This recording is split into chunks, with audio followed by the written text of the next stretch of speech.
जम्मू कश्मीर में प्रधानमंत्री नरेंद्र मोदी ने चुनावी सभा को संबोधित करते हुए कांग्रेस पर हमला बोला। हमारे साथ तारिक अनवर जी बातचीत करने के लिए हैं। आज प्रधानमंत्री मोदी का जम्मू कश्मीर में रैली था और उन्होंने कहा जो ये तीन पार्टी है इनके खानदान जो है वो जम्मू कश्मीर को पूरी तरीके से लूटा है।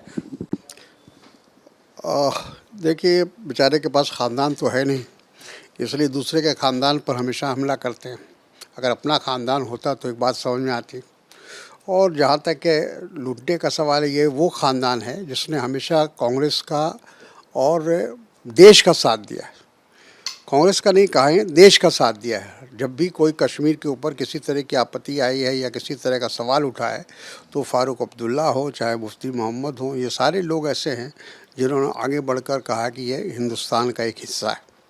अभी हाल ही तुरंत योगी आदित्यनाथ का एक बयान आया है। योगी ने कहा कि जो ज्ञानवापी मस्जिद है, ये मस्जिद कहना दुर्भाग्यपूर्ण है। ये विश्वनाथ का मंदिर है।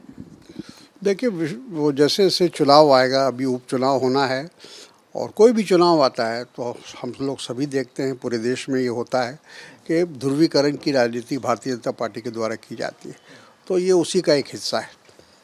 जम्मू कश्मीर में प्रधानमंत्री नरेंद्र मोदी ने चुनावी सभा को संबोधित करते हुए कांग्रेस पर हमला बोला। हमारे साथ तारिक अनवर जी बातचीत करने के लिए हैं। आज प्रधानमंत्री मोदी का जम्मू कश्मीर में रैली था और उन्होंने कहा जो ये तीन पार्टी है इनके खानदान जो है वो जम्मू कश्मीर को पूरी तरीके से लूटा है।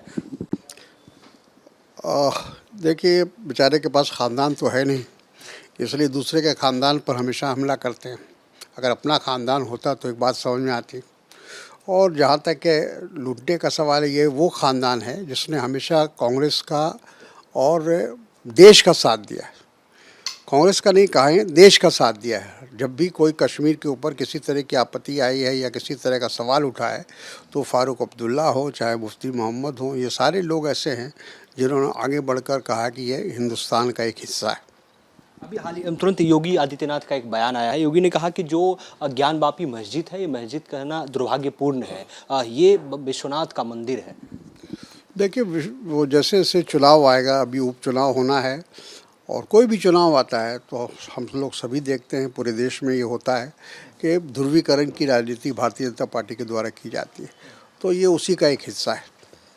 जम्मू कश्मीर में प्रधानमंत्री नरेंद्र मोदी ने चुनावी सभा को संबोधित करते हुए कांग्रेस पर हमला बोला। हमारे साथ तारिक अनवर जी बातचीत करने के लिए हैं। आज प्रधानमंत्री मोदी का जम्मू कश्मीर में रैली था और उन्होंने कहा जो ये तीन पार्टी है इनके खानदान जो है वो जम्मू कश्मीर को पूरी तरीके से लूटा है। देखिए, बेचारे के पास ख़ानदान तो है नहीं, इसलिए दूसरे के ख़ानदान पर हमेशा हमला करते हैं। अगर अपना ख़ानदान होता तो एक बात समझ में आती। और जहाँ तक के लूटने का सवाल है, ये वो ख़ानदान है जिसने हमेशा कांग्रेस का और देश का साथ दिया है। कांग्रेस का नहीं कहा है, देश का साथ दिया है। जब भी कोई कश्मीर के ऊपर किसी तरह की आपत्ति आई है या किसी तरह का सवाल उठा है, तो फ़ारूक अब्दुल्ला हो चाहे मुफ्ती मोहम्मद हो, ये सारे लोग ऐसे हैं जिन्होंने आगे बढ़कर कहा कि ये हिंदुस्तान का एक हिस्सा है। अभी हाल ही तुरंत योगी आदित्यनाथ का एक बयान आया है। योगी ने कहा कि जो ज्ञानवापी मस्जिद है, ये मस्जिद कहना दुर्भाग्यपूर्ण है। ये विश्वनाथ का मंदिर है। देखिए, वो जैसे जैसे चुनाव आएगा, अभी उपचुनाव होना है और कोई भी चुनाव आता है तो हम लोग सभी देखते हैं, पूरे देश में ये होता है कि ध्रुवीकरण की राजनीति भारतीय जनता पार्टी के द्वारा की जाती है, तो ये उसी का एक हिस्सा है। तो ये हमारे साथ तारिक अनवर थे। इन्होंने सीधे प्रधानमंत्री को लेकर कहा कि बिल्कुल वो चुनाव है, इसलिए इस तरीके का बयान दिया जा रहा है। वीडियो जर्नलिस्ट सुमित कुमार के साथ Amit Chaudhary, news nation, Delhi. News nation अब व्हाट्सएप पर खबरों के ताजा अपडेट के लिए न्यूज नेशन के इस QR कोड को स्कैन करें।